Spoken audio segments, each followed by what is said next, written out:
Hello day students. सो आज वाली video बहुत खास है आप बच्चों के लिए, क्योंकि बहुत से मेरे पास कमेंट्स और बहुत से मैसेजेस आ रहे थे कि क्यों ना एनसीईआरटी पर सर काम किया जाए, क्यों ना सर एनसीईआरटी की डिटेल सॉल्यूशन प्रोवाइड किए जाए। हाँ, गूगल पर आप करते हो, अगर आप यूट्यूब पर देखो तो बहुत से सॉल्यूशंस अवेलेबल है, बट हाँ मैं कोशिश करूंगा कि मैं हर एक एनसीईआरटी क्वेश्चन को बहुत सिंप्लीफाई तरीके से आपको करा सकूं। तो बच्चों, इस एनसीईआरटी सीरीज में मैं कोशिश करूंगा कि मैं सभी क्वेश्चंस बैक एक्सरसाइज के सोल्व कर सकूं चैप्टर वाइज। और आज जो मैं चैप्टर पिक कर रहा हूं दैट इज करंट इलेक्ट्रिसिटी। तो करंट इलेक्ट्रिसिटी की बैक एक्सरसाइज आज हम सोल्व करेंगे बच्चों। तो सबसे पहला काम आपको क्या करना है कि आपके पास एक एनसीईआरटी बुक होनी चाहिए अभी, राइट। और आप उन्हीं क्वेश्चंस को प्रैक्टिस कर सको जो मैं अभी आपको स्क्रीन पर करके दिखाने वाला हूं। और वीडियो को पॉज करके पहले खुद से ट्राई करना, देन ही सोल्यूशन देखना आप। तो बच्चों, मेरा नाम है नवनीत भंडारी और आप देख रहे हो इस चैनल को क्वांटम एकेडमी ऑफ फिजिक्स। आपके प्यार से, आपके सपोर्ट से चैनल ग्रो कर रहे हैं और इसी तरह से ग्रो करता रहेगा अगर आप इन वीडियोस को शेयर करते रहे और अपने फ्रेंड्स तक, अपने रिलेटिव्स तक पहुंचाते रहे इन वीडियोस को। तो बच्चों, शुरू करते हैं सबसे पहले क्वेश्चन से। जैसे कि आप देख पा रहे हो, सबसे पहला क्वेश्चन क्या है, a storage battery of car has EMF 12 volt. Okay, तो ईएमएफ मुझे गिवन है 12 वोल्ट और इंटरनल रेजिस्टेंस जो दे रखा है बैटरी का that is 0.4 volt. What is the maximum current that can be drawn from the battery. बहुत इजी क्वेश्चन है। देखो, मैं जो चीज गिवन है उसी से शुरुआत कर रहा हूं और लिख रहा हूं। सी देखो बच्चों, मुझे गिवन है यहां पर कि जो ईएमएफ है, ईएमएफ इज व्हाट, आपके पास एनसीईआरटी तो साथ साथ टैली करते रहो। ईएमएफ की वैल्यू 12 वोल्ट, ठीक है बच्चों। और आपको इंटरनल रेजिस्टेंस जो दे रखा है वो दे रखा है 0.4 ओम, ठीक है बच्चों। अब आपसे पूछा कि मैक्सिमम करंट निकालो। अरे मैक्सिमम करंट निकालने का बिल्कुल सिंपल सा तरीका है। मैक्सिमम करंट क्या हो सकता है, देखो इस ईएमएफ को इस आर से डिवाइड कर दो, यानी कि पूरे सर्किट में कहीं पर भी पोटेंशियल ड्रॉप नहीं हुआ ना। देखो, अगर मैं बोलूं कि ये बैटरी या सेल हमने लगा दिया यहां पर और यहां पर इंटरनल रेजिस्टेंस, यहां से कोई करंट आ ही गया और ये करंट ही वापस इसके अंदर एंटर हो गया, राइट। और ये आपको दे रखा 0.4, तो मैं यही बोलूंगा ना कि टोटल ईएमएफ कितनी है 12, टोटल करंट कितना है इसके अंदर वो निकालना है और मेरे को एक ही रेजिस्टेंस गिवन है 0.4। तो सीधा सा सॉल्यूशन है बच्चों, क्या करना है, 12 को 0.4 से आप क्या कर दो, डिवाइड कर दो। तो जो मैक्सिमम करंट इसके अंदर फ्लो कर रहा होगा वो सिंपल सा आंसर आ जाएगा 30 एम्पियर, ठीक है। ये हमारा पहला क्वेश्चन था, बिल्कुल सिंपल सा क्वेश्चन था। अब आगे देखते हैं इससे बच्चों। तो बच्चों, जो सेकंड क्वेश्चन है उसको भी पढ़ लेते हैं एक बार। A battery of EMF 10 volt, जो आपको समझ आ रहा है गिवन है वो आप लिखते रहो साथ साथ। ईएमएफ कितनी है 10 वोल्ट, इंटरनल रेजिस्टेंस है 3 ohm and it is connected to a resistor, यानी कि यहां पर एक एक्सटर्नल रजिस्टर भी है। तो देखो, मैं पहले लिख रहा हूं जो मुझे गिवन है। इस क्वेश्चन के अकॉर्डिंग बच्चों यहां पर मुझे दे रखा है कि जो ईएमएफ है दैट इज 10 वोल्ट, ठीक है। आर की वैल्यू अब तक मुझे नहीं पता, लेकिन स्मॉल आर की वैल्यू मुझे पता है। स्मॉल आर यानी कि इंटरनल रेजिस्टेंस वो है 3 ओम का। और उसके बाद बोला गया है कि अगर इस सर्किट में जो करंट फ्लो कर रहा है वो 0.5 एम्पियर का है, राइट। अब ये आप साथ साथ टैली करते रहो, एनसीईआरटी आपके पास होगी। आपको ये बताना है कि यहां पर आर की वैल्यू क्या है। देखो मैं पढ़ देता हूं यहां पर, what is the resistance of register and what is the terminal potential difference when battery of the, what is the terminal voltage of the battery when circuit is close, यानी ये करंट फ्लो कर रहा है। देखो सीधी सी बात है बच्चों, मुझे यहां पर एक तो V बताना और एक R बताना है। अब करने का तरीका देखो क्या होगा, ठीक है। क्वेश्चंस में जो भी गिवन है आपने लिख लिया यहां पर और ये भी पता कर लिया कि आपसे पूछा गया है। तो आपको पता है कि करंट का फॉर्मूला क्या होगा, ईएमएफ अपॉन में टोटल रेजिस्टेंस है ना, I is equal to ER plus R। अब यहां पर ध्यान से देखो बच्चों, इसको मैं ये भी लिख सकता हूं, R plus R is equal to E by I। मुझे E गिवन है, E कितना गिवन है 10 वोल्ट, और मुझे I गिवन है, I कितना गिवन है 0.5। तो यहां से पता लगा बच्चों कि R प्लस R जो आएगा वो किसके इक्वल आ रहा है, यहां से वो आ रहा है 20 के इक्वल, ठीक है। जब इसको सोल्व करूंगा तो R की वैल्यू यहां से क्या आएगी बच्चों, 20 माइनस R, और स्मॉल r की वैल्यू कितनी गिवन है आपको 3। तो बेटा यहां से आपने कैपिटल R की वैल्यू जो निकाली वो निकाली 17 ओम, एम्पियर नहीं ओम, राइट। तो इस तरह से आपने टोटल जो एक्सटर्नल रेजिस्टेंस है वो निकाल लिया, राइट। अगर आपसे पूछा गया है टर्मिनल पोटेंशियल डिफरेंस बताओ, तो आपको पता है बच्चों V इज इक्वल टू होता है IR, ठीक है बच्चों। तो V इज इक्वल टू आई कितना निकाला है आपने, अभी आपको गिवन ही इनफैक्ट आई तो 0.5, तो अब 0.5 को मल्टीप्लाई कर दोगे, R कितना है आपके पास 17 से इस तरह से जो आपको बच्चों वोल्टेज ड्रॉप मिलेगा, पोटेंशियल डिफरेंस मिलेगा, वो मिलेगा 8.5 वोल्ट का। आई होप ये क्वेश्चन भी आपको समझ आ गया होगा। जस्ट मैंने फॉर्मूलाज यूज किया और वैल्यू प्लेस करी बच्चों, ठीक है। तो आगे चलते हैं अगले क्वेश्चन पर बच्चों। एनसीईआरटी का जो बैक एक्सरसाइज का थर्ड क्वेश्चन है, थर्ड क्वेश्चन में देखते हैं क्या पूछा है आपसे। थर्ड क्वेश्चन में बच्चों आपको बोला है कि 3 रजिस्टर्स है 1, 2 और 3 ohm, they are connected in series, what is the total resistance. इतना बच्चों वाला क्वेश्चन वैसे कैसे आ सकता है प्लस 2 की नोटबुक में। देखो 3 रजिस्टर्स है, मैं बना रहा हूं यहां पर 1 ओम, 2 ओम एंड 3 ओम, और तीनों को हमने क्या कर दिया बच्चों, सीरीज में कनेक्ट कर दिया। और आपसे पूछ लिया पहले पार्ट में कि रेजिस्टेंस बताओ टोटल कितना होगा। अगर ये R1 है, ये R2 है और ये R3 है बच्चों, तो जो R इक्विवेलेंट होगा वो क्या होगा बच्चों, R1 plus R2 plus R3, यानी कि 1 प्लस 2 प्लस 3, राइट। तो मैं जब इसको सोल्व करूंगा बच्चों तो ये मिल जाएगा मुझे 6 ओम, ठीक है। इस तरह से मैं इसको सोल्व कर सकता था। फर्स्ट पार्ट सोल्व कर दिया। इसके बाद देखो आपसे क्या पूछा है, if this combination is connected. अच्छा, इस कॉम्बिनेशन को अगर मैं एक 20 वोल्ट ईएमएफ के सेल से या बैटरी से कनेक्ट कर दूं और उसका इंटरनल रेजिस्टेंस नेग्लिजिबल है, यानी कि स्मॉल आर को हम इग्नोर कर सकते हैं। Determine the current through each resistor and total current drawn from the battery. तो हमको ये बताना है कि हर एक रजिस्टर में कितना करंट फ्लो कर रहा होगा और साथ साथ टोटल करंट कितना ड्रॉ हुआ, और ये भी बताना है इसके अंदर। ओके, ये शायद मैंने नीचे वाली स्टेटमेंट पढ़ दी, हम इस पे है थर्ड पे, सॉरी माफी चाहूंगा इसके लिए। हाँ, तो बी पार्ट ये कि अगर इस कॉम्बिनेशन को हम 12 वोल्ट की ईएमएफ की बैटरी से कनेक्ट कर दे और जिसका इंटरनल रेजिस्टेंस नेग्लिजिबल है, आपको बताना है कि हर एक रजिस्टर में पोटेंशियल ड्रॉप कितना हो रहा है। तो देख लेते हैं, बिल्कुल सिंपल है। देखो अब 2 मिनट के लिए हम ये मान लेते हैं बच्चों की इस सीरीज कॉम्बिनेशन को मैंने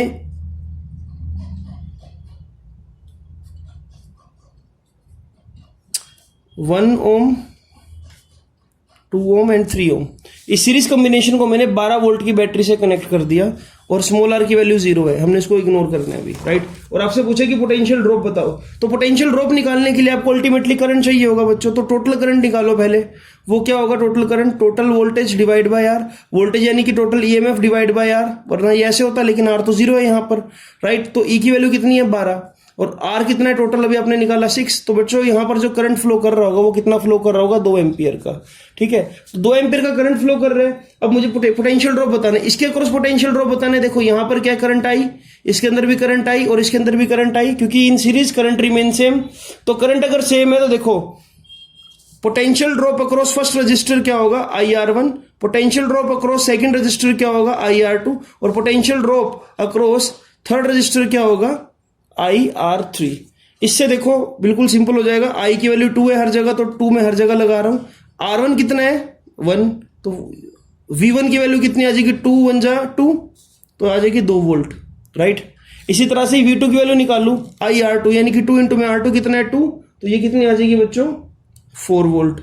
इसी तरह से अगर मुझे V3 निकालना है, V3 क्या होगा, I इंटू R3, I तो वैल्यू सेम है, यानी कि 2 इंटू में R3 कितने आपके पास 3, तो 2 3 जा 6 वोल्ट। तो इनका अगर मैं टोटल करूं तब भी देखो कितना आ रहा है, 12 वोल्ट के एक बार आ रहा है। तो यानी कि V1 V2 V3 आपकी वैल्यू बिल्कुल क्या एक्यूरेट है।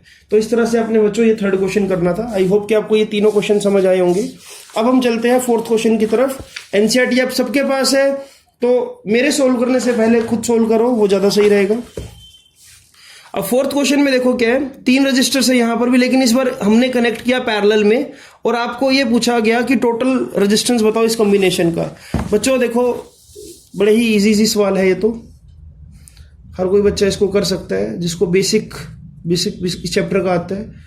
इवन तक कि अब तक तो अगर कोई 10th क्लास का बच्चा होता वो भी क्वेश्चंस को कर देता। ये फोर्थ क्वेश्चन चल रहा है, और इस बार आपको जो रजिस्टर्स दे रखे हैं वो दे रखे हैं 2 ओम, राइट, 4 ओम और 5 ओम, ठीक है। ये हो गया आपके पास R1, ये हो गया R2 और ये हो गया R3।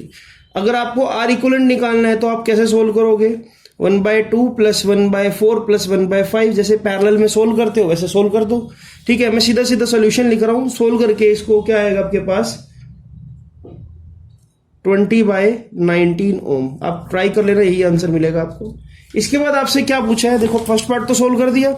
इसके बाद आपसे पूछा है if this combination is connected with EMF 20 volt with negligible internal resistance what will be the current through each resistor and total current drawn from the battery। बिल्कुल सिंपल है। देखो इस बार आपसे पोटेंशियल डिफरेंस ना पूछकर क्या पूछ लेगी, करंट बताओ। चलो देखो मान लेते हैं कि इसको हमने एक बैटरी से कनेक्ट कर दिया, ठीक है, और ये बोल दिया कि जो बैटरी का ईएमएफ है वो कितना है। आपको इसमें भी बताया गया कि बैटरी का जो ईएमएफ है वो 20 वोल्ट है, तो मैं लिख देता हूँ 20 वोल्ट।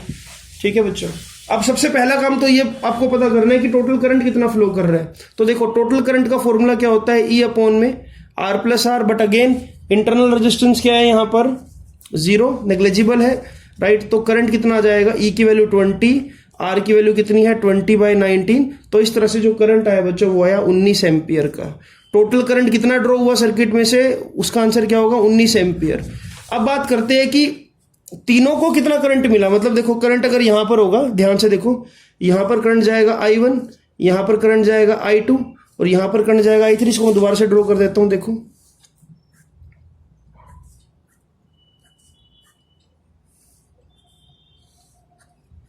ये है बच्चों 2 ओम, ये है बच्चों 4 ओम और ये है 5 ओम। ठीक है, यहां पर करंट क्या गया होगा I1, यहां पर करंट क्या गया होगा I2 और यहां पर क्या गया होगा I3। अच्छा, तीनों के अक्रॉस जो पोटेंशियल डिफरेंस है वो बिल्कुल सेम है। पोटेंशियल डिफरेंस कितना है, पोटेंशियल डिफरेंस कितना है जो टोटल गिवन है आपको, है ना। तो पोटेंशियल कितना है, पोटेंशियल डिफरेंस कितना है 20 वोल्ट का। तो यानी कि अगर मुझे I1 निकालना है तो I1 का फॉर्मूला क्या हो सकता है, V अपॉन में R1। I2 निकालना है तो वो क्या होगा V अपॉन में R2, राइट। और I3 निकालना है तो वो क्या होगा बच्चों V अपॉन में R3। अब तक बस मैंने ओम्स लॉ लगाया है। अब देखो V की वैल्यू क्या है 20 सबके केस में, तो मैं 20 लगा रहा हूं सबके केस में। R1 की वैल्यू कितनी है बच्चों, देखो फर्स्ट वाले केस में है 2 ओम, तो 2 से डिवाइड, सेकंड वाले में 4 तो 4 से डिवाइड, थर्ड वाले में 5 तो 5 से डिवाइड। जब सोल्व करा तो आया बच्चों कितना 10 एम्पियर, यहां पर सोल्व करा तो आया 5 एम्पियर और यहां पर सोल्व करा तो आया 4 एम्पियर। और जब मैं इन सबका टोटल कर रहा हूं तो अगेन मुझे कितना मिला 19 एम्पियर, जो कि टोटल सर्किट का भी करंट था। तो इस तरह से बच्चों हम ये 4th क्वेश्चन भी कर पाए। आई होप कि आपको ये क्वेश्चन समझ आया होगा। सॉल्यूशंस के लिए अलग से नोटबुक लगा लो। एनसीईआरटी करना बहुत इंपॉर्टेंट है बच्चों आप लोगों के लिए, क्योंकि एनसीईआरटी से बाहर पेपर नहीं आता, एनसीईआरटी प्लस एग्जाम्पलर। तो पूरी कोशिश करूंगा कि कम से कम टाइम में आपके सॉल्यूशंस हो जाए सारे के सारे। अब इसके बाद आते हैं बच्चों 5th क्वेश्चन पर। मैं थोड़ा सा रफली सोल्व कर रहा हूं, बट आपने सिर्फ कंसेप्ट को समझना है। 5th क्वेश्चन देखते हैं बच्चों क्या है 5th क्वेश्चन में। अब जैसे कि आप देख पा रहे हो जो 5th क्वेश्चन है वो ये है, at room temperature that is 27 degree Celsius the resistance of heating element is 100 ohm. What is the temperature of element if resistance is found to be 117 ohm given that temperature coefficient of material of resistor is 1.70 into 10⁻⁻14 degree Celsius inverse. तो बच्चों पहली बात तो आपको ये समझना पड़ेगा ये कंसेप्ट है कौन सा, राइट। ये कंसेप्ट है टेम्परेचर कोफिशिएंट वाला लेक्चर, जो कि शायद 3.5 या 3.6 है। तो पहले ना आपको एक फॉर्मूले की नॉलेज होनी चाहिए, मैं आपको बता देता हूं। आपने ड्राइव किया था कि जो अल्फा है वो क्या आता है R2 माइनस R1 अपॉन में R1 T2 माइनस T1। या आप ऐसे समझो, resistance at higher temperature minus resistance at lower temperature upon में रेजिस्टेंस एट लोअर टेम्परेचर या ओरिजिनल रेजिस्टेंस अपॉन में टेम्परेचर डिफरेंस, राइट। ये एक फॉर्मूला था। अब यहाँ पर मैं थ्योरेटिकल लेक्चर तो दूंगा नहीं, यहाँ पर मैं जस्ट आपको फॉर्मूला बताऊंगा कि हाँ अगर इसको आपने डिटेल में समझना है तो टेम्परेचर कोफिशिएंट की इसी चैनल पर आपको वीडियो मिल जाएगी, इसी प्लेलिस्ट में, करंट इलेक्ट्रिसिटी वाली प्लेलिस्ट में, सॉरी। तो वहां पर आप इसको देख सकते हो। अब मुझे जो गिवन है मैं वो चीजें लिख रहा हूं। देखो मुझे यहाँ पर ये गिवन है कि जब रूम टेम्परेचर था एट 27 डिग्री सेल्सियस, जब टेम्परेचर कितना था 27 डिग्री सेल्सियस, तो जो रेजिस्टेंस की वैल्यू थी बच्चों वो थी 100 ओम, राइट। जब टेम्परेचर कुछ T डिग्री सेल्सियस हुआ तो रेजिस्टेंस कितना हो गया 117 ओम अकॉर्डिंग टू क्वेश्चन। आप चेक कर लो एक बार डाटा एक बार कि टेम्परेचर कितना हो गया 117 ओम एट सर्टेन टेम्परेचर। और उसके बाद आपको ये भी बोल दिया कि जो अल्फा है इस केस में, अल्फा की वैल्यू दे रखी है 1.70 इंटू 10⁻⁻4 डिग्री सेल्सियस इनवर्स। अगर ये मुझे डिग्री सेल्सियस इनवर्स में है गिवन है तो मैं डिग्री सेल्सियस इनवर्स में ही सोल्व करूंगा क्वेश्चन को। अब देखो आगे, अब फॉर्मूले के अकॉर्डिंग अगर देखो तो मुझे क्या फाइंड आउट करना है, मुझे टी फाइंड आउट करना है, राइट। तो देखो इसी फॉर्मूले को जो मैं अभी हाईलाइट कर रहा हूं, इसी फॉर्मूले को बच्चों मैं कैसे लिख सकता हूं, मैं थोड़ा पेन चेंज का कलर चेंज करता हूं ताकि थोड़ा सा आप हाईलाइट कर सको चीजें। हाँ, तो बच्चों इसी फॉर्मूले को देखो मैं कैसे लिख सकता हूं। अगर मुझे लिखना हो तो मैं ये लिख सकता हूं T2 माइनस T1, जो डिनोमिनेटर था यहां पर इसको इधर ले जाओ, equals to R2 minus R1 upon में अल्फा, राइट, और साथ में R1। ठीक है, अब देखो गिवन क्या क्या है आपको, यहां पर आपको R2 की वैल्यू गिवन है कितनी है 117, R1 की वैल्यू गिवन है कितनी है 100, राइट, तो 117 माइनस 100, और क्या गिवन है आपको, अल्फा की वैल्यू गिवन है आपको 1.7 इंटू 10 रेज टू पावर -4। ठीक है, और R1 कितने अगेन 100 से नीचे मल्टीप्लाई कर दो। अब मैं जब इस सिनेरियो को सोल्व करूंगा बच्चों तो मुझे मिलेगा T2 माइनस T1, इसकी कैलकुलेशन सोल्व कर लेना, कैलकुलेशन सोल्व करके जो आपको मिलेगा वो मिलेगा 1000 डिग्री सेल्सियस, राइट। और अगर मुझे T2 निकालना है और T1 की वैल्यू कितनी है 27 डिग्री, तो ये आ जाएगा 1000 प्लस 27 डिग्री सेल्सियस, जिसकी वजह से जो आपका टेम्परेचर आएगा वो आएगा 1027 डिग्री सेल्सियस, राइट। तो कुछ भी नहीं था उस फॉर्मूले में, आपको क्या एक टेम्परेचर T मिसिंग था, राइट, जो मैंने क्या जस्ट कंपेयर करके निकाल लिया। तो बहुत इजी क्वेश्चन था बच्चों ये, इसमें कोई घबराने वाली बात नहीं थी। तो इस तरह से हमारे 5 क्वेश्चन हो गए हैं। हाँ, अगर आप इस फॉर्मूले को डिटेल में समझना चाहते हो तो उसके लिए हमारे पास पूरी वीडियो है। तो बच्चों मुझे कमेंट करके बताना जरूर कि आपको ये तरीका कैसा लगा एनसीईआरटी सोल्व करने का। एक तरह से आपको क्या वन शॉट में एनसीईआरटी के सॉल्यूशंस मिल रहे हैं, तो अच्छा रहेगा आपके लिए, बहुत हेल्पफुल है वीडियो, राइट। अब तक तकरीबन 14 मिनट में हम 5 क्वेश्चन कर चुके हैं, 3 मिनट एक क्वेश्चन में लग रहे हैं समझाने में, तो इट्स ओके। अगला क्वेश्चन देखते हैं क्या। हाँ, तो अगला क्वेश्चन एनसीईआरटी सबके पास होनी चाहिए। 6th क्वेश्चन को रीड कर रहा हूं मैं बच्चों। A negligibly small current pass through a wire of length 15 metre and uniform cross sectional area 6 into 10 raised to power -7 meter square. What is the resistance and resistance measured to be 5 ohm. What is the resistivity of material at the temperature of the experiment? बिल्कुल simple है यार, देखो आपसे resistivity पूछी है, आपको एक basic formula पता होना चाहिए पहली बात तो रेजिस्टेंस से रिलेटेड। 6th क्वेश्चन पे आ गए हम, राइट। तो बेसिक फॉर्मूला क्या है देखिए, R इज इक्वल टू होता है रो L अपॉन A, राइट, ये बेसिक फॉर्मूला है। अब आपको रेजिस्टेंस की वैल्यू गिवन है बच्चों, देखो रेजिस्टेंस की वैल्यू कितनी गिवन है, अगर मैं देखूं इस क्वेश्चन में आप भी देख सकते हो, रेजिस्टेंस दे रखे आपको 5 ओम, लेंथ कितनी दे रखी है आपको, लेंथ को चेक करो 15 मीटर, आपको एरिया कितना दे रखा है इसके अंदर 6 into 10 raised to power -7 metre square. आपसे पूछा क्या इसमें रेजिस्टिविटी, तो इसमें कोई रॉकेट साइंस नहीं है, देखो RA/L हो जाएगा फॉर्मूला, अगर आप ध्यान से देखो, है ना, अगर आप देखो फॉर्मूला तो क्या हो जाएगा RA/L। अब वैल्यू प्लेस करें 5 into 6 into 10 raised to power -7 upon में लेंथ कितनी है 15। तो जब मैं बच्चों सोल्व करूंगा, सोल्व करके मुझे आंसर क्या मिलेगा 2 into 10 raised to power -7। और एक बात का हमेशा ध्यान रखना यूनिट का, तो यूनिट लगा दोगे आप ओम मीटर। तो ये हो जाएगा बच्चों 6th क्वेश्चन का सोल्यूशन, बिल्कुल सिंपल सा था, कोई इसमें मुश्किल नहीं था कुछ भी काम, राइट। चलो अब अगले क्वेश्चन पे चलते हैं, हम देखते हैं अगला क्वेश्चन क्या है। अब रेजिस्टेंस वाला यहाँ पर सीरीज स्टार्ट हो चुकी है। टोटल कितने क्वेश्चन है देख लेते हैं जरा हम। हाँ, टोटल 13 क्वेश्चन है, उसके बाद एडिशनल एक्सरसाइज है। हाँ, तो मैं कोशिश करूंगा कि हाँ ये 13 क्वेश्चन तो हम कर ले और एडिशनल एक्सरसाइज के भी कुछ इंपॉर्टेंट क्वेश्चन हम उठा ले। तो देखो इसके बाद आपको ये बोला है बच्चों यहाँ पर अगले क्वेश्चन में, अ सिल्वर वायर, आप देख सकते हो ये रहा, अ silver wire has resistance 2.1 ohm at 27.5 degree Celsius and resistance of 2.7 ohm at 100 degree Celsius, यानी कि T1 T2 और R1 R2 आपको गिवन है, जो मेरे को दिमाग में बात आ रही है, और आपको बताना है टेम्परेचर कोफिशिएंट। अरे बहुत इजी है बच्चों क्वेश्चन, ये देखो मैं बस फॉर्मूला लिख रहा हूं, आप अपना आंसर टैली कर लेना, ठीक है। वीडियो को पॉज करना और आप आंसर सीधा निकालना। देखो आपको इसमें क्या दोनों चीजें गिवन है, अगर आप एनसीईआरटी अगर आपके पास है तो उसमें मैच करो जरा। इनिशियल रेजिस्टेंस कितना है आपको दे रखा है इसके अंदर, इनिशियल रेजिस्टेंस दे रखा है 2.1, राइट, और टेम्परेचर कितना है उस वक्त 27.5 डिग्री सेल्सियस। एक R2 की वैल्यू कितनी दे रखी है, बाद का रेजिस्टेंस कितना है 2.7। ये कब है, जब टेम्परेचर कितना हो गया कितना हो गया टेम्परेचर इसमें 100 डिग्री सेल्सियस। अब आपको पता है बच्चों अल्फा का फॉर्मूला क्या होता है, R at T2 minus R at T1, ठीक है बच्चों, अपॉन में R at T1 T2 minus T1, ठीक है। अब वैल्यू ही तो प्लेस करनी है, वैल्यू प्लेस करो। देखो आप इस वीडियो को पॉज करो पहले, उसके बाद सोल्व करो, देन बाद में इस वीडियो पर आना दोबारा से। देखो R at T2 यानी कि 2.7 minus 2.1, right. R at T1 resistance at T1 कितना अगेन 2.1, और टेम्परेचर डिफरेंस कितना है बच्चों 100 minus 27.5, right.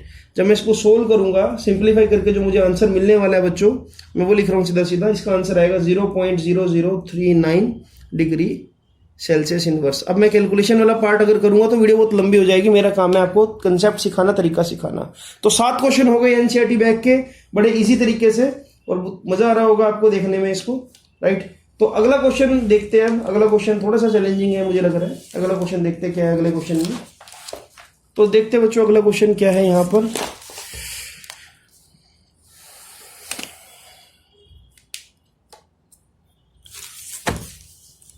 So next question is, अब ये आधा क्वेश्चन इस पेज पर और आधा पिछले पेज पर, तो इसलिए एनसीईआरटी अगर पास हो गया आपके तो थोड़ा इजी रहेगा आपके लिए। एक हीटिंग एलिमेंट है, राइट, और हीटिंग एलिमेंट क्या आगे लिखा हुआ है, using nichrome connected to 230 volt supply, ठीक है। हमने एक हीटिंग एलिमेंट को 230 वोल्ट सप्लाई से कनेक्ट कर दिया, और इसने जो करंट ड्रॉ करा बच्चों, वो करंट ड्रॉ करा इसने इनिशियली 3.2 एम्पियर का, और जो कुछ सेकंड बाद सेटल हो गया एक स्टडी वैल्यू पर 2.8 एम्पियर की। मतलब पहले करंट ड्रॉ करा था 3.8 एम्पियर का, लेकिन बाद में वो सेटल कैसे हो गया 2.8 एम्पियर पर आ गया। तो यानी कि कहीं ना कहीं रेजिस्टेंस आया होगा, है ना, टेम्परेचर के साथ, तभी तो करंट की वैल्यू कम हुई है। आपसे पूछा गया है what is the steady temperature of heating element if the room temperature is 27 degree Celsius and temperature coefficient is 1.70 into 10 raise to power -4 degree Celsius inverse. तो बच्चों इस क्वेश्चन को पहले देखो, हम जो गिवन डाटा है ना वो लिखेंगे। पहले हम क्वेश्चन को समझेंगे, उसके बाद हम क्वेश्चन पे कोई स्टेप उठाएंगे। ऐसे जल्दबाजी में कभी कुछ काम नहीं करना, राइट। तो देखो पहले मैं लिख रहा हूँ, आई होप कि ये वीडियो रेंज के अंदर ही होगा। हाँ देखो, तो पहली बात आपको ये बोला गया कि इनिशियल करंट कितना था 3.2, ठीक है, और बाद में करंट कितना हो गया, बाद में करंट हो गया 2.8। इस दौरान एक चीज फिक्स रही, वो थी वोल्टेज। वोल्टेज कितनी है 230 वोल्ट, राइट। वोल्टेज फिक्स रही लेकिन करंट की वैल्यू गिर गई। अब अगर करंट की वैल्यू मुझे पता है और मुझे वोल्टेज पता है दोनों केस में कितनी है, तो बेटा मेरे लिए तो रेजिस्टेंस निकालना बहुत आसान है। तो R1 कितना हो जाएगा V अपॉन में I1, और बाद वाला रेजिस्टेंस कितना हो जाएगा V अपॉन में। तो students after completing the circuit और करंट दिखाने के बाद अब आपको क्या करना है, लूप्स ढूंढकर इक्वेशंस फॉर्म करनी है, ताकि आप हर एक ब्रांच में करंट की वैल्यू निकाल सको। अब यहाँ पर देखो मुझे एक लूप ये नज़र आ रहा है, एक लूप ये नज़र आ रहा है, और चाहो तो आप ये नीचे वाले को भी लूप मान सकते हो। नीचे वाला मतलब आप ये समझो कि सपोज ABCD, इसको हम नाम दे देते हैं E और इसको नाम दे देते हैं हम F। तो मैं ये भी बोल सकता हूँ कि AEFCDA, यानी कि ये जो नीचे शेप बन रही है इसको भी मैं एक लूप मान सकता हूँ, ठीक है। तो शुरू करते हैं बच्चों इक्वेशंस बनाना। आई होप कि आपको किरचॉफ लॉ अच्छे से आता होगा, क्योंकि किरचॉफ लॉ के बिना ये क्वेश्चन सोल्व करना इम्पॉसिबल है आपके लिए, राइट। तो देखिए जरा, सबसे पहले हम बनाते हैं इस लूप के लिए ABDA के लिए, राइट। तो आई होप कि आपने अपनी नोटबुक में डायग्राम बना लिया होगा, तो आप इसे थोड़ा रिलेट कर पाएंगे। तो मैं लिख रहा हूँ यहाँ पर इन लूप ABDA। सपोज करो बच्चों मैं यहाँ से चलता हूँ A पॉइंट से, राइट। आपको पता होगा कि जब मेरी डायरेक्शन और करंट की डायरेक्शन सेम होगी तो डेट मीन्स मेरी डायरेक्शन कहाँ है, हाई से लो पोटेंशियल की तरफ, राइट, क्योंकि करंट भी कहाँ पर फ्लो करता है, हाई से लो। तो यानी कि जब ये I1 10 ओम रेजिस्टेंस में से जाएगा तो यानी कि पोटेंशियल ड्रॉप होगा, यहाँ पर पोटेंशियल ड्रॉप होगा, तो मैं लिख दूंगा यहाँ पर 10 I1 नेगेटिव में। उसके बाद मेरी डायरेक्शन और I2 की डायरेक्शन देखो सेम है, मैं भी नीचे की तरफ आ रहा हूँ, मैं कैसे चल रहा हूँ, देखो मैं ऐसे चल रहा हूँ क्लॉकवाइज, राइट। तो मेरी डायरेक्शन में I2 और 5 मिल रहे हैं मुझे, तो ये भी क्या हो जाएगा -5 I2, ठीक है। उसके बाद जैसे मैं नीचे आया और अब मेरी डायरेक्शन और इस करंट की direction I minus I one की अपोजिट हो गई, तो मैं लिख दूंगा यहाँ पर plus I minus I one into में 5, और इसके अंदर कोई बैटरी तो लगी नहीं हुई है, और आपको पता है कि sum of potential differences in a close loop is always zero, तो इसको मैं क्या कर दूंगा 0 के इक्वल। अब इसको जरा सिंप्लीफाई करके देखो, बनाते हैं यहाँ पर बच्चों। ये आ जाएगा आपके पास minus 10I1 minus 5I2 plus 5I minus 5I1 equals to 0। ठीक है बच्चों, इसके बाद इसको थोड़ा सा और रिफ्रेम करते हैं हम। देखो ये माइनस 10I1 है और ये क्या है यहाँ पर माइनस 5I1, तो मैं इसको लिख सकता हूँ minus 15I1 minus 5I2 plus 5I। अब देखो इसके अंदर 3 वेरिएबल है, राइट, तो इसको मैं थोड़ा सिंप्लीफाई कर देता हूँ। ये हो जाएगा 15I1 plus 5I2 minus 5I equals to 0। इसमें से कॉमन देखो क्या लिया जा रहा है 5, तो ये हो जाएगा 3I1 plus I2 minus I equals to 0। तो मैं बोल सकता हूँ यहाँ से बच्चों कि जो I है वो 3I1 प्लस I2 के इक्वल है। यहाँ से मैंने क्या कि इक्वेशन बना ली, या मैं बोल सकता हूँ कि मैंने I की वैल्यू फाइंड आउट कर ली। ठीक है बच्चों, अच्छा अब ये तो था एक लूप, अब हम करते हैं दूसरे लूप की बात। अब इस लूप में चलते हैं, जो आपको सेकंड लूप नजर आ रहा है। मैं शुरू कर रहा हूँ B C D और खत्म किस पे कर रहा हूँ B पर, तो यहाँ पर भी हम चलेंगे क्लॉकवाइज ऐसे। ठीक है बच्चों, तो देखो B, जब मैं B से शुरू हुआ तो मेरी डायरेक्शन, देखो मैं B से शुरू हुआ तो मेरी डायरेक्शन और करंट I माइनस I2 की डायरेक्शन बिल्कुल सेम है, तो यानी कि क्या नेगेटिव आएगा यहाँ पर। तो मैं इसको नीचे लिख रहा हूँ, यहाँ पर लिख रहा हूँ, यहाँ पर मैं in loop BCDB, right, in loop BCDB। अब देखो मेरी डायरेक्शन और करंट की डायरेक्शन सेम थी यहाँ पर बच्चों, I माइनस I2 और 5, तो ये पोटेंशियल ड्रॉप कितना बन जाएगा यहाँ पर I माइनस I2 इंटू में 5, क्योंकि मेरी डायरेक्शन और करंट की डायरेक्शन सेम थी इसलिए मैं आगे लगा दूंगा नेगेटिव। ठीक है, उसके बाद जैसे ही मैं यहाँ पर आया C पर पहुंचा, C से नीचे आते वक्त यहाँ पर देखो जरा D से एक करंट आ रहा है जो कि मेरे अपोजिट डायरेक्शन में आ रहा है, यानी कि मैं लिख दूंगा यहाँ पर plus I minus I1 plus I2 और इंटू में 10 ओम, राइट। तो ये हो गया एक पोटेंशियल ड्रॉप, ये पॉजिटिव क्योंकि मेरी direction opposite direction of current के, यानी कि मैं हायर पोटेंशियल की तरफ जा रहा हूँ। उसके बाद जैसे ही मैं D से B की तरफ जाने लगा, ये जो बीच वाला डायगोनल है, तो सामने से मुझे ये समझ आ रहा है बच्चों कि I2 मुझे टकरा रहा है आकर, यानी कि मेरी और I2 की डायरेक्शन भी अपोजिट है, तो इसलिए आ जाएगा यहाँ पर प्लस 5I2, और इस लूप में भी नेट पोटेंशियल डिफरेंस का सम कर दिया हमने 0। ठीक है बच्चों, आई होप कि आपको ये क्वेश्चन समझ आ रहा होगा अच्छे से। इसके बाद अगर आप ध्यान से देखो, अब इसको भी हम ओपन करते हैं, ये हो जाएगा माइनस 5I, राइट, ये हो जाएगा plus 5I2 plus 10I minus 10I1 plus 10I2 plus 5I2 equals to 0। ठीक है, अब देखो जरा जो सिमिलर टर्म है, ये 5I है यहाँ पर, ये 10I है, राइट, तो ये माइनस 5I और प्लस 10I क्या बना लेगा 5I। ठीक है बच्चों, इस तरह से। उसके बाद I2 वाली टर्म्स देखें, यहाँ पर 1 2 3 I2 वाली टर्म्स है, 5 माइनस 10 और 10, तो ये सॉरी 5 प्लस 10 और ये 15 हो जाएगा, 15 और 5 20, ये हो जाएगा 20I2, राइट। और I1 वाली टर्म कितनी है, सिर्फ एक है, तो लिख दूंगा माइनस 10I1। ठीक है बच्चों, तो यहाँ से हमने क्या बना दिया, एक और इक्वेशन इसमें से भी देखो कॉमन लिया जा सकता है। अगर मैं 5 को कॉमन ले लूँ इसमें से बच्चों, तो 5 को कॉमन लेकर ये बच जाएगा I plus 4I2 minus 2I1 equals to 0। ठीक है, अब अगला काम देखो जरा, यहाँ पर मैंने I को डिफाइन कर रखा है, क्यों ना मैं यहाँ पर भी I को डिफाइन कर दूं। तो यहाँ पर देखो अगर मैं I को यहीं पे रखूँ तो उस साइड जाकर ये हो जाएगा 2I1 plus sorry 2I1 minus 4I2। तो इस तरह से बच्चों मैंने एक और इक्वेशन फॉर्म कर ली।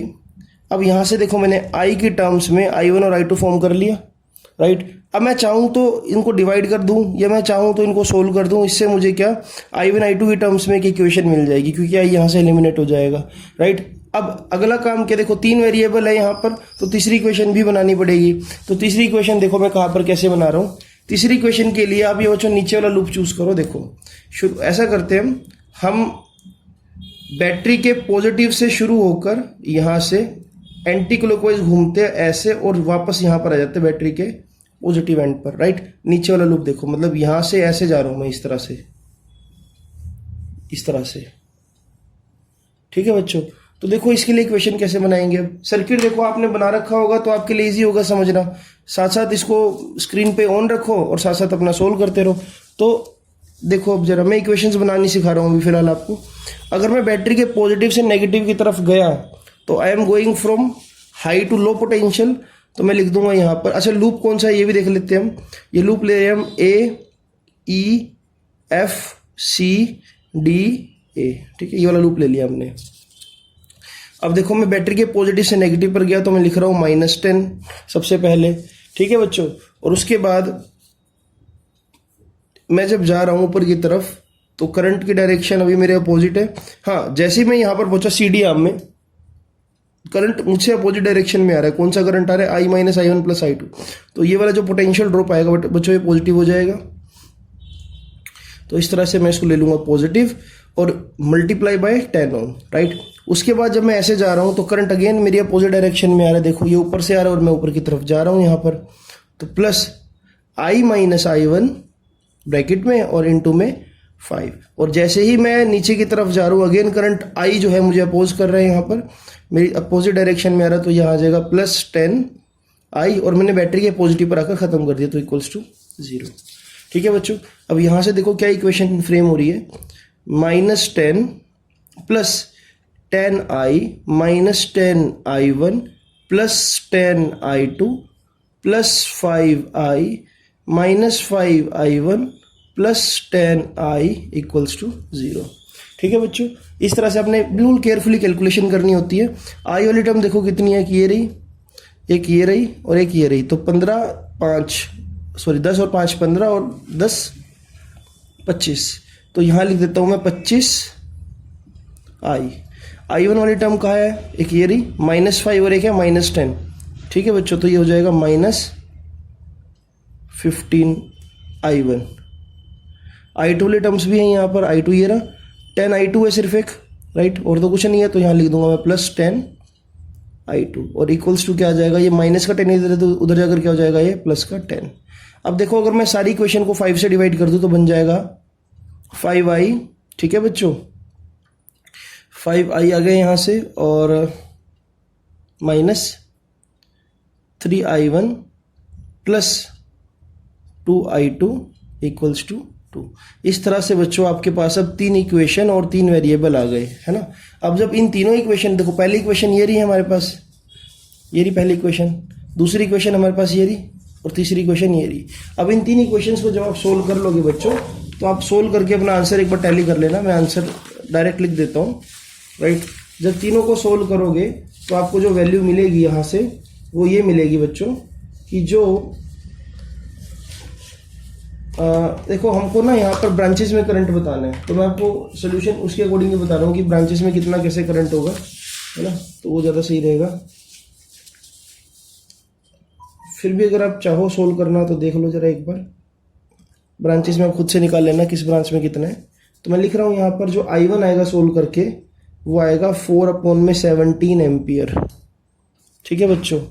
इसी तरह से जो I2 आएगा, I2 आपका आएगा -2/17 एम्पियर। अब आप में से कुछ बच्चे हैरान होंगे कि सर करंट नेगेटिव कैसे हो सकता है, वो इसका आंसर भी मैं आपको देता हूँ अभी बच्चों। और जो I आएगा वो आएगा आपके पास 10/17 एम्पियर, राइट। अब जिस ब्रांच में जितना करंट जा रहा है आप उसके अकॉर्डिंग निकाल देना। जैसे कि फॉर एग्जांपल देखो इसके अंदर सिर्फ I1 करंट है AB के अंदर, तो I1 आ जाएगा यहाँ पर करंट। इसके अंदर I- I2 है BC के अंदर, तो यहाँ पर आप I- I2 की वैल्यू लिख देना। CD के अंदर I- I1 + I2 है, तो यहाँ पर इसके अकॉर्डिंग लिख देना, राइट। करंट नेगेटिव तब होता है बच्चों जब आप किसी बैटरी को करंट लेने की वजह से वो करंट सप्लाई कर रहे हो, राइट। जब भी देखो आप ऐसा बोल सकते हो, जब भी बैटरी करंट रिलीज करती है किसी डिवाइस को इलेक्ट्रिक एनर्जी देने के लिए, तो करंट पॉजिटिव कंसिडर किया जाता है। लेकिन जब बैटरी को ही हम चार्ज करते हैं, बैटरी के साथ हम कोई ऐसा डिवाइस लगा देते हैं जो ऑलरेडी हाई पोटेंशियल पर है और बैटरी का पोटेंशियल कम है, तो बैटरी में जाने वाला सारा करंट क्या कंसिडर होगा, नेगेटिव, ठीक है बच्चों। तो यही इसका सीधा सा लॉजिक है। अब हम चलते हैं एनसीईआरटी के अगले क्वेश्चन की तरफ बच्चों। तो बच्चों अब अगले क्वेश्चन की तरफ चलते हैं। अगला क्वेश्चन देखो, अगला क्वेश्चन इंपॉर्टेंट है। अगला क्वेश्चन जो बेस्ड है वो मीटर ब्रिज के ऊपर है और लास्ट लेक्चर मैंने मीटर ब्रिज ही करवाया था आपको। इन ए मीटर ब्रिज फिगर 3.27 बैलेंस। अब फिगर 3.27 क्या देखो एनसीईआरटी के अकॉर्डिंग वो देख ही लो पहले आप। इनफैक्ट आप इसको बना लो वीडियो को पॉज करके अभी तो सही रहेगा, राइट।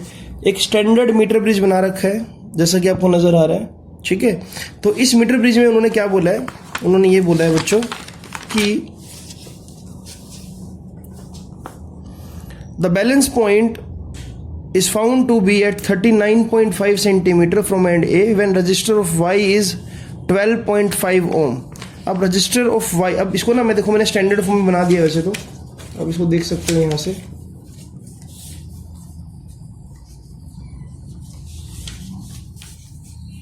वेट मैं आपके लिए ड्रॉ कर देता हूं इसको एक बार। देखो एक बार हम पूरा पढ़ लेते हैं इसको, फिर मैं आपको इसका डायग्राम भी दिखा देता हूं। Balance point is found to be at 39.5 centimeter from end A when resistor Y is of 12.5 ohm। Determine the resistance of X। अब यहाँ पर इन्होंने X Y कुछ मेंशन नहीं कर रखा, यहाँ R और S है तो वो आप अपने अकॉर्डिंग देख लेना कि X और Y आप क्या लोगे इसमें, वो मैं बता भी देता हूँ।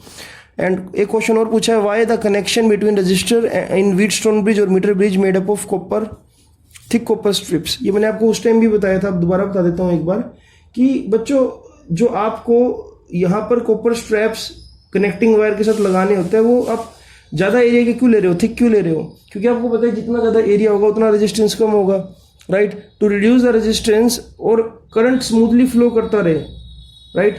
और हमको क्या देखो, हम इस पूरी कैलकुलेशन में कहीं पर भी थिक कॉपर स्ट्रैप्स के रेजिस्टेंस को काउंट नहीं करते, हम सिर्फ एक्स वाई एल और 100 माइनस एल इस चीज पर वर्क करते हैं। हम यहाँ पर इग्नोर करते हैं कि कोई कॉपर स्ट्रैप्स का भी रेजिस्टेंस है, तो मुझे उसको मिनिमम पॉसिबल लेना होता है। इसलिए मैं क्या करता हूँ, कॉपर स्ट्रैप्स जो होता है वो बहुत थिक लेता हूँ ताकि कोई प्रॉब्लम ना आए किसी भी तरह की, ठीक है बच्चों। आई होप कि आपको ये बात समझ आ गई होगी। अब देखो मैंने इसका डायग्राम बना दिया यहाँ पर और अब इस क्वेश्चन के अकॉर्डिंग चलते हैं। सी हमको यहाँ पर एक बेसिक पोटेंशियोमीटर बनाना था तो मैंने बना दिया। हाँ इसमें बैटरी और कनेक्टेड है, बैटरी अब बैटरी के नाम पर चलो मैंने सेल कनेक्ट कर दिया यहाँ पर, इसी पे वर्क करते हैं देखो, ठीक है। तो अब जैसा कि आपको नजर आ रहा है बच्चों, ग्राफ डायग्राम मैंने बनाया है यहाँ पर। इस सिचुएशन के according X by Y should be equal to L upon में 100 माइनस एल है। हम ये मान लेते हैं, देखो हमको एक रेजिस्टेंस गिवन है कि जो रेजिस्टेंस ऑफ वाई है वो है 12.5 ओम का। तो हम एक काम करते हैं ना, फिर इसको लिख देते हैं हम 12.5 ओम यहाँ पर, और x आपको नहीं पता, लेकिन हाँ एक चीज और आपको पता है, बैलेंस लेंथ क्या है इस बार। बैलेंसिंग लेंथ जो है इस बार बच्चों वो आपको दे रखी है 39.5, ठीक है। तो क्या ये चीज वैलिड है बच्चों? अगर आपने रिजल्ट ढंग से पढ़ा है, हमने चीज प्रूफ करी थी, दिस अपॉन में this should be equal to this upon में this, X by Y should be equal to L upon में 100 माइनस एल। तो एक बार वैल्यू लगा दो, आपको एक्स फाइंड आउट करना है तो एक्स कैसे फाइंड आउट होगा, वाई इंटू में एल अपॉन में 100 माइनस एल। वाई की वैल्यू कितनी है आपके पास 12.5 है, इंटू में एल कितना है 39.5 है, 100 माइनस 39.5। जब बच्चे उसको आप सोल्व कर दोगे तो आपको ये मिलेगा 12.5 इंटू 39.5 अपॉन में 60.5।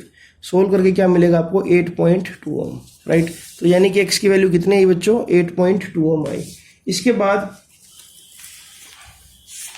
आपसे इसके अंदर एक और क्वेश्चन पूछा गया, देख लेते हैं उसको भी। आपसे ये पूछा गया बच्चों इसके अंदर कि what happens if the galvanometer and cells are interchanged at the balance point of bridge, would the galvanometer show any current. अच्छा चलो इस क्वेश्चन पर भी हम आएंगे, पहले एक बार ये क्वेश्चन जो मिस हो गया वो भी देख लेते हैं ऊपर। बैलेंस पॉइंट क्या होगा, सेकंड क्वेश्चन हमारा मिस हो गया था। बैलेंस पॉइंट क्या होगा अगर एक्स और वाई की पोजीशन को हम इंटरचेंज कर दे, तो ये तो बिल्कुल इजी हो गया देखो, ठीक है। सेकंड पार्ट क्या है इसका, सेकंड पार्ट ये है कि अगर हम इन दोनों को इंटरचेंज कर दे तो क्या रिजल्ट बनेगा, तब ये हो जाएगा वाई बाई एक्स, है ना। Y by X equals to L upon में 100 माइनस एल। पहले क्या था एक्स बाय वाई, लेकिन क्योंकि पोजीशन इंटरचेंज कर दी है तो यानी कि अब वाई क्या बन चुका है एक्स और एक्स क्या बन चुका है वाई। अब अगर मैं ऐसे सोल्व करूं ऐसे भी हो जाएगा, कोई बड़ी बात थोड़ी है इसमें। देखो अब बैलेंस पॉइंट अपने एल निकालना है, राइट। तो वाई की वैल्यू कितनी है, वाई की वैल्यू अभी अपने नहीं, वाई की वैल्यू तो गिवन थी आपको 12.5, x कितना है 8.2, l नहीं पता, 100 माइनस l आपको नहीं पता। क्रॉस मल्टीप्लाई कर दो बच्चों, क्रॉस मल्टीप्लाई करोगे तो यहां पर आपको क्या मिलेगा 12.5 into 100 minus 12.5 into l, right, equals to 8.2 into में l।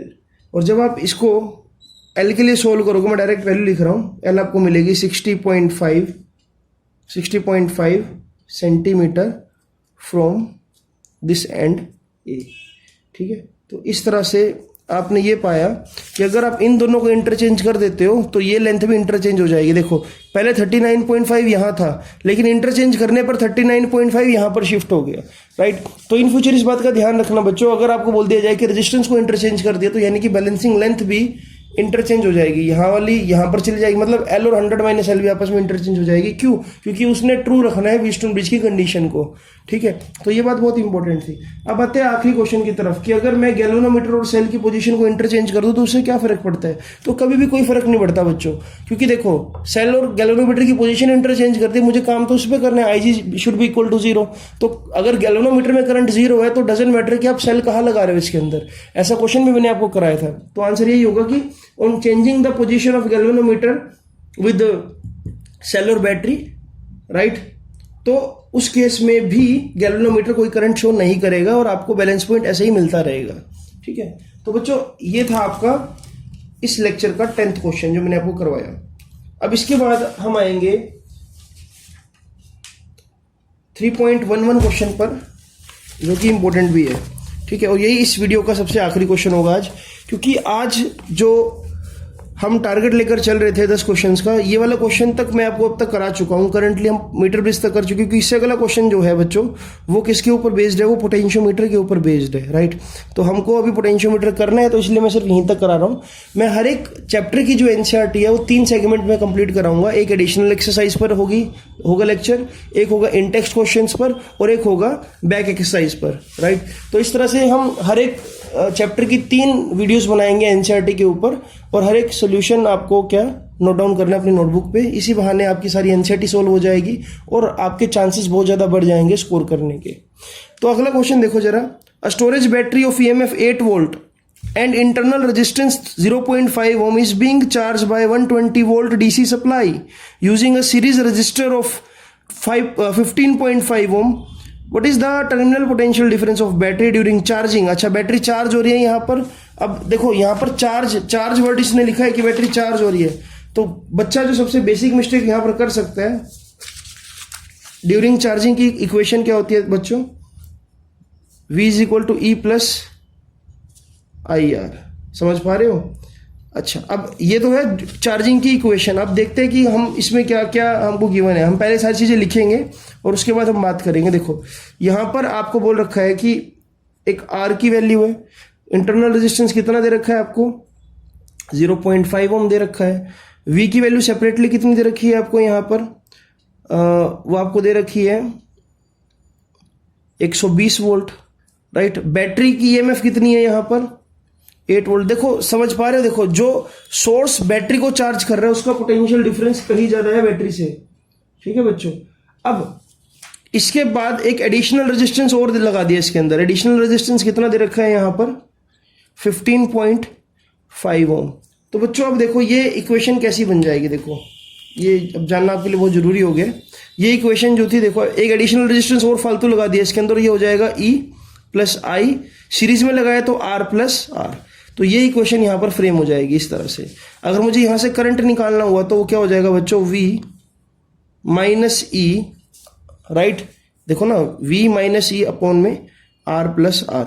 तो पहला काम क्या है, मुझे यही बताना होगा इसके अंदर, what is the terminal voltage of battery during charging and what is the purpose of having series register in the charging circuit. तो यहाँ पर पहला काम तो यही करो, आप पहले करंट निकालो, उसके बाद हम टर्मिनल पोटेंशियल डिफरेंस निकालेंगे। देखो टर्मिनल वोल्टेज निकालेंगे, तो जब मैं करंट निकालता हूँ तो वो क्या आएगा? 120 माइनस 8, और रजिस्टर्स इन सीरीज में है तो 0.5 plus 15.5, it will be 112 upon 16, it will be 7 ampere, right. Okay, तो अब अगर मैं सर्किट डायग्राम बनाऊं ये वाला बच्चों, ये कुछ ऐसा सर्किट डायग्राम बनेगा, वो भी देख लो। मान लो ये कोई डीसी सोर्स है 120 वोल्ट का, ठीक है। यहाँ पर चलो हम सीरीज में लगा देते हैं रजिस्टर, और उसके बाद यहाँ पर लगा दिए सेल और बैटरी। ओहो, ये इंटरनल रेजिस्टेंस यहाँ पर बनाना था, पर कोई बात नहीं, अब समझ जाओ इसको। 0.5 ओम, ये 8 वोल्ट, ये 15.5, ठीक है बच्चों। अब मुझे यहाँ पर क्या करना है, मुझे यहाँ पर ये बताना है कि टर्मिनल पोटेंशियल, यहाँ पर वोल्टेज कितनी होगी, है ना। What is the terminal voltage of battery. Terminal voltage किसकी टर्मिनल वोल्टेज बतानी है, बैटरी की। तो यानी कि मुझे ये I इंटू आर बताना है। हाँ, यहां से अगर पूछते तो बोलता टर्मिनल पोटेंशियल डिफरेंस, तो मैं इसके क्रॉस निकालता हूं। मुझे पूछा गया है स्पेशली क्या, मुझे टर्मिनल वोल्टेज बताओ बैटरी की। तो बैटरी में पोटेंशियल ड्रॉप कौन सा हो रहा है, ये वाला हो रहा है यहाँ पर, राइट। तो मैं बैटरी के लिए क्या लगाऊंगा, देखो equation, V is equal to E plus I R, सिर्फ, है ना। बैटरी की बात कर रहा हूँ, यहाँ एक्सटर्नल रेजिस्टेंस को एक्सक्लूड कर दो, तो V की वैल्यू आपको निकालनी है। यहाँ पर कितनी आएगी, E कितना है बैटरी के लिए 8, प्लस करंट कितना निकाला 7, और आई होप कि आपको अब नजर आएगा। हाँ देखो यहाँ पर E की वैल्यू कितनी है 8, I की वैल्यू कितनी है 7, और R की वैल्यू कितनी है बच्चों, R आपको दे रखा है 0.5। तो यहाँ से जो टर्मिनल वोल्टेज आई वो कितनी आई बच्चों, 11.5 वोल्ट, राइट। तो यही आपने आंसर में बताना था। अगर आपसे पूछते ना टोटल पोटेंशियल ड्रॉप बताओ, तो आपको ये भी काउंट करना पड़ता और ये भी काउंट करना पड़ता, लेकिन यहाँ इस क्वेश्चन में स्पेशली मेंशन है कि सिर्फ आपको बैटरी की टर्मिनल वोल्टेज बतानी है। तो बच्चों इस तरह से आप ये वाला क्वेश्चन कर सकते हो। तो आज आपको बस मुझे कमेंट बॉक्स में ये बताना है कि जो वे ऑफ टीचिंग या जो मेथड हमने अडॉप्ट किया है पेपर पर एनसीईआरटी सोल्व करने का, वो कितना ज़्यादा आपको इफेक्टिव लगा। क्या हमको इसी तरह से कंटिन्यू करना चाहिए बच्चों। और आज का लेक्चर कैसा लगा, क्या ये लेक्चर से आपको बहुत हेल्प मिली, तो मुझे कमेंट करके जरूर बताना। हाँ, आपका रिस्पॉन्स जो होगा इस लेक्चर के प्रति कमेंट बॉक्स में बहुत कंसिडर किया जाएगा, और इसी से ये डिसाइड होगा कि मुझे किस तरह से आपको एनसीईआरटी सारी सोल्व करके देनी है। तो प्लीज़ अपना वैल्यूएबल फीडबैक दो जरा कमेंट में, और मैं मिलता हूँ आपसे अगले लेक्चर में। चैनल को सब्सक्राइब करना मत भूलना बच्चों। Thank you so much for watching this.